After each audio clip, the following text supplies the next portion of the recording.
Dear students, आज हम discuss करेंगे physical properties of alkanes. Alkanes की फिजिकल प्रॉपर्टीज। तो सबसे पहली जो प्रॉपर्टी है वो बेटे फिजिकल स्टेट है।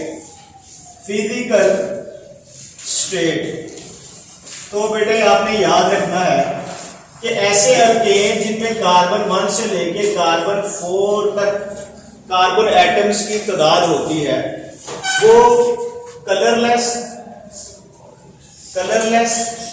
ऑर्डरलेस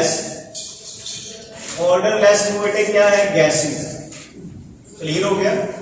यानी कि मीथेन, इथेन, प्रोपेन, ब्यूटेन, इनमें क्या है बेटे, कार्बन 1 से लेके कार्बन 4 तक क्या होते हैं, अल्केन्स होते हैं। ठीक है, ये वाले अल्केन्स कलरलेस, ऑर्डरलेस यानी कि बेरंग, वो क्या है, गैसेस है। जबकि कार्बन 5 से लेकर कार्बन 17 तक के जो अल्केन्स हैं वो बेटे जी कलरलेस, ऑर्डरलेस क्या है, लिक्विड्स। ठीक हो गया? जबकि कार्बन 18 से ऑनवर्ड जो अल्केन्स हैं वो कलरलेस, ऑर्डरलेस बेटा जी क्या है, सॉलिड्स हैं। और ये सॉलिड्स वैक्सेस की फॉर्म में होते हैं, in the form of wax. Clear हो गया? तो इसका मतलब क्या है कि जैसे जैसे number of carbon atoms increase होते हैं अल्केन्स में, उनकी फिजिकल स्टेट में वेरिएशन आती है। तो ये आपसे मल्टीपल चॉइस क्वेश्चन में पूछा जा सकता है कि कितने कार्बन हो अल्केन में तो उसकी फिजिकल स्टेट क्या होगी। तो आपने बेटे याद रखना है कि अगर अल्केन में कार्बन 1 है, 2 है, 3 है या 4 है तो उसकी फिजिकल स्टेट क्या होगी, गैस। ठीक है? और अगर बेटे क्या हो, कार्बन 5 से 17 तक कार्बन एटम्स की तादाद हो तो फिर बेटे जी क्या होगी, लिक्विड। और कार्बन 18 से ऑनवर्ड बेटे क्या होगी, सॉलिड। और ये सॉलिड किस फॉर्म में होंगे, वैक्स की फॉर्म में। बात की समझ लगी? दूसरी बात हम करते हैं सॉल्युबिलिटी की। सेकंड फिजिकल प्रॉपर्टी है सॉल्युबिलिटी। सॉल्युबिलिटी तो सॉल्युबिलिटी की अगर हम बात करें तो जो अल्केन्स है ये बेटा जी क्या होते हैं, ये इनसॉल्युबल होते हैं वाटर। ये क्या होते हैं, इनसॉल्युबल इन वाटर। उसकी रीजन क्या है? उसकी रीजन ये है कि अल्केन्स बेटा जी क्या होते हैं, नॉन पोलर होते हैं। अल्केन्स क्या होते हैं, नॉन पोलर होते हैं। जबकि बेटा जी वाटर क्या होता है, वाटर पोलर होता है। तो पोलर और नॉन पोलर पार्टिकल्स के दरमियान अट्रैक्शन ना होने की वजह से alkanes are insoluble in water. बात की समझ लगी?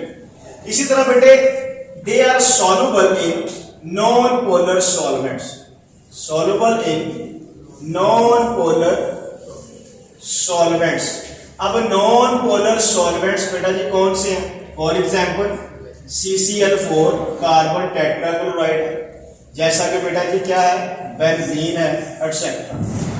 क्लियर हो गया? तो सॉल्युबिलिटी की बेटा आपसे पूछा जा सकता है कि अल्केन्स कौन से सॉल्वेंट में सॉल्युबल होते हैं। तो याद रखना है they are soluble in non polar solvents and they are insoluble in water. Water बेटे क्या है, पोलर सॉल्वेंट। क्लियर हो गया? तो यहां पे कंसेप्ट बेटे क्या आ रहा है, लाइक डिसॉल्व लाइक, कि अगर सोल्यूट नॉन पोलर है तो वो सॉल्युबल किसमें होगा, नॉन पोलर सॉल्वेंट्स। और अगर सोल्यूट बेटे पोलर या आयोनिक है तो वो सॉल्युबल होगा किसमें, पोलर सॉल्वेंट्स। बात की समझ लगी बेटे? उसके बाद बेटा जी इनके फिजिकल कांस्टेंट, फिजिकल कांस्टेंट्स या फिजिकल पैरामीटर्स। फिजिकल कांस्टेंट्स बेटे क्या होते हैं, जैसा कि बॉइलिंग पॉइंट है, जैसा कि मेल्टिंग पॉइंट है, जैसा कि बेटा जी डेंसिटी है। ये क्या है, ये फिजिकल कांस्टेंट्स है या फिजिकल पैरामीटर्स। क्लियर हो गया? ये फिजिकल पैरामीटर्स डिपेंड करते हैं इंटरमॉलिक्यूलर फोर्सेस पे।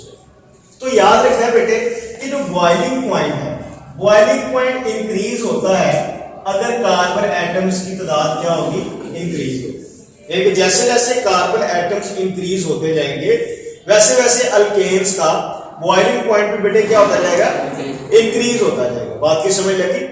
इसी तरह बेटा जी अगर हम बात करें इनकी आइसोमर्स की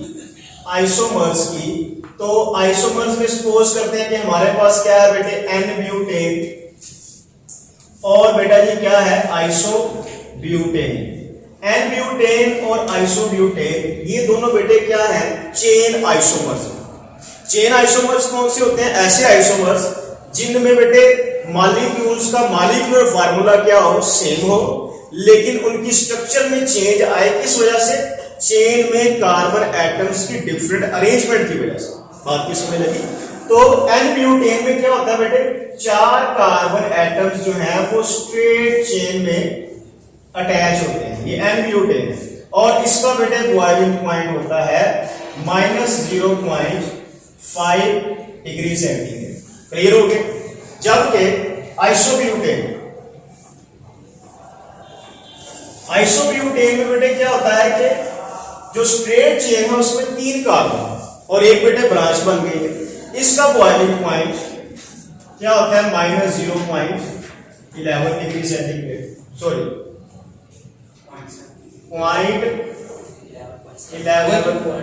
11.7 डिग्री सेंटीग्रेड। तो यहां पे बेटे ये पॉइंट आपने याद रखना है कि अल्केन्स में जैसे जैसे ब्रांचेस बढ़ती जाएंगी उसका बॉइलिंग पॉइंट क्या होता जाएगा, रिड्यूस होता है। क्लियर हो गया। इसकी रीजन एफएससी लेवल पे नहीं पूछी जाती, लेकिन आपके ज़हन में क्वेश्चन आता होगा कि एन-ब्यूटेन जो है इसका बॉइलिंग पॉइंट आइसोब्यूटेन से ज्यादा क्यों है। तो बेटे आप बताएंगे कि एन-ब्यूटेन में तमाम कार्बन एटम्स एक ही स्ट्रेट चेन है। क्लियर हो गया। उनकी आपस में इंटरेक्शन ज्यादा है जिसकी वजह से इस मॉलिक्यूल की पोलराइजेबिलिटी ज्यादा है। लेकिन यहां पे देखिए तो स्ट्रेट चेन में 3 कार्बन, अट्रैक्शन कम होगी जिसकी वजह से पोलराइजेबिलिटी कम होगी, तो लंडन डिस्पर्शन फोर्सेस भी कम होगा। क्लियर हो गया बेटे।